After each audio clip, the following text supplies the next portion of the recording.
Hey, please welcome Deborah from Source Knowledge. Source Knowledge.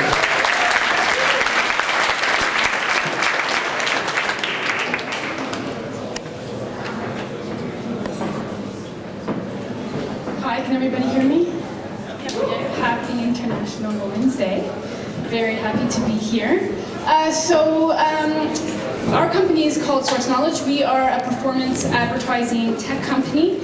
And so just to give you a brief history, so we started, we were 4 founders. We started in 2009.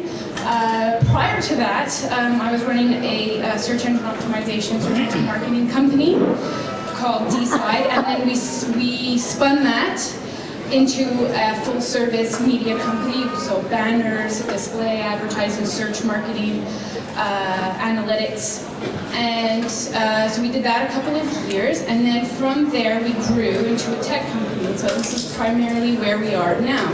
And so this is going from 5 people to we're 30 people today. We bootstrapped everything ourselves. We didn't take any funding. In fact, we just took our first round of funding from the BDC. If you were reading the news about us last week, we took 1.5 million from the BDC to help our tech staff grow a little bit more and to get us to the next level. Right now, we are one of the largest video platforms in North America. We won the 2014 Deloitte Fast 50 for Quebec, so we were the fastest growing tech company in Quebec in 2014. And then we won again in 2015. We placed in Quebec and in North America as well. Oh, my voice just echoed. Okay, so the newest project that we have launched is called Engage. So Engage is essentially a problem solver if you're doing any sort of online marketing. So if you're doing any type of online marketing, you know that sometimes it can be a little bit of a black box. So you're doing a little bit of search, you're spending money in getting your organic rankings going. And so what we do is we look, instead of looking at male from 18 to 35, what we do is we look at the data, and we let the data tell us where your customer is. And so we use a lot of machine learning, and we essentially let the data drive the acquisitions. So we're very acquisition focused. It's not really based on CPM. You say what your eCPA is, and then we build the campaigns from there. So essentially what Engage is, you log in as a customer, so we have SaaS companies, ad agencies use this a lot, Brand Direct uses this a lot, and you go in, you set your campaign parameters, put your budget in, put in your pixels, and then we run your campaign from there. So either display or video. And again, we're using, we're able to launch on desktop, we're able to launch on mobile. We have a lot of mobile app clients that use us. And again, we're making sure that your return on ad spend is as high as you can get. So this is what we're focused on for our clients. So just to give you a general idea of what Source Knowledge looks like today, we provide massive amount of scale for our clients. So every month we're looking at 60 billion auctions in video. We participate in 245 billion auctions for display, 1 billion for mobile. Again, we do cross-device. We launched over 9,000 campaigns since January. These are some of our clients. And this is the management team, so this is where I get to the crux of why I'm here today. We only have 2 women around the board table.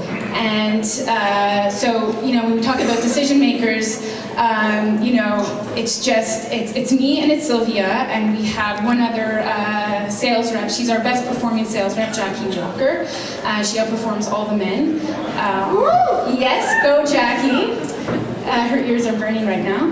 And then Sylvia, what's interesting about Sylvia is that she was our employee #1, and she grew with the company, and now she runs the ad ops department, and she has employees under her, and she has managed to build a really nice career for herself in our tech company. And so the thing that's really missing here is we need more women, and so what would be great is to be able to promote from our ranks in Source Knowledge. I would love to see in a couple of years this slide be different. or hire women in sort of more decision-making roles. But what is a little bit more sad is the next slide, is that we have not a single woman on our dev team, and dev makes up half of our company. And not one woman has ever submitted her CV to our dev department. So, I think someone else was mentioning this earlier, so where is the problem? Or nobody's graduating from computer science or computer engineering. How come women aren't applying to as developers? It's a great job. There was a recent study that came out from, I think it was covered in The Guardian. It was GitHub had this research that they did where the most peer-related code that was successful was all from women, but it only happened when they didn't know that it was which gender had submitted the code. So GitHub was essentially saying that women are better coders than men. So why is that? Why, which GitHub is massive, and then so how come when we're on the receiving end, we're looking for developers, we would love to have women on the team, there's definitely a misread there. Technology companies are great for women, they're flexible. I have 2 kids, I'm busy all the time, running between the house and the office, so we understand flex hours. Shopify was saying the same thing, so there's some flexibility there for women. So there's definitely been a delay, and I don't know if it's because traditionally coding and developers is a male-centric job, but I'm hoping that this is going to change. So just basically what I have in my experience in the last 15 years working in tech, whether you're male or female, doesn't matter. It's all about the work. If you do what you love, you will be successful. And surround yourself with good people. So, if you're doing really good work and it's not being recognized, some women I have known will just stay. They don't want to ripple, they don't want to rock the boat. But if you're not being appreciated and doing really good work, you need to find a place where you're going to be appreciated, and don't be afraid to change.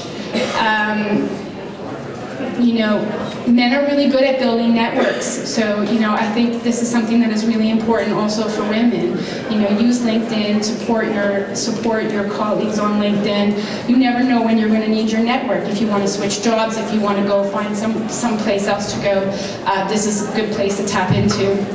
And the same thing with mentors. Find a mentor. Find somebody that you're looking at, man or woman, doesn't matter, 10 years from now, looking at someone 10 years older than you. How did they get there? Ask them questions. And then be a mentor yourself for somebody coming up. 10 years your senior, and you can, give them advice and war stories. There was this study that came out that said, I think it was Fortune 500 companies that were surveyed, and they said that the more gender diverse the Fortune 500 company was, the more financially successful the company was. So it's interesting to see that women around that boardroom table, it's important, and we need to be there. Okay, some of the challenges that women have, that are different than men. Definitely it's family. Women are the primary caregivers. Mind you, I wouldn't be here tonight if my husband wasn't home with the kids. So, well, hockey practice, thing. So, family, at a certain point in your life as a woman, you're making a decision on whether to have a family or not. And typically that happens when you are at the apex of your career, you're slowly there. So that is something that men don't have to think about quite as much. So the more you can find a company that's flexible and easily, that allows you to have that fuller life, it's easier for you. Equality of work and pay. This is something that still is around today. So we've seen this recently in Hollywood. A lot of actresses have come up recently saying that they're not getting the same pay as men. I don't want to say this is a problem with men, because this is a problem with women. We have to be able to say, this is what I deserve, and you need to pay me for the work that I'm doing. So it doesn't mean to say that you're going to ask to be overcompensated. It just means that you value the work that you're bringing to the table. And so what I can say about this personally is, one of my very first marketing jobs, I was promoted through the ranks, and I was doing a lot of heavy work for the company, and it came time to have my yearly review and be remunerated, and my boss essentially said, I know you want a raise, but you need to put a little water in your wine. And he was just sort of like, inflation style raise. And I thought, you know what, I'm worth more than this. And then 3 months later, I was gone. So forget it, I'm not going to, and that's something that's hard to do for a lot of women. So you have to be able to do that. And then, I didn't want to really bring up Sheryl Sandberg because I don't really buy into the whole lean-in thing, but she does have some good points that we need to be able to participate, and we need to be present, and don't be afraid to put your hand up. Women can ask questions in a lot of ways better than men. So we're not afraid to say, I don't understand, repeat it, and a lot of times the same people that are on the table are happy that you do it, So this is something that I see when I'm around the boardroom table. I definitely had a different dynamic with the men in the room. And do I have time for one last slide? We're done. Okay, so that's it. I feel the pressure. Thank you very much, Nicole.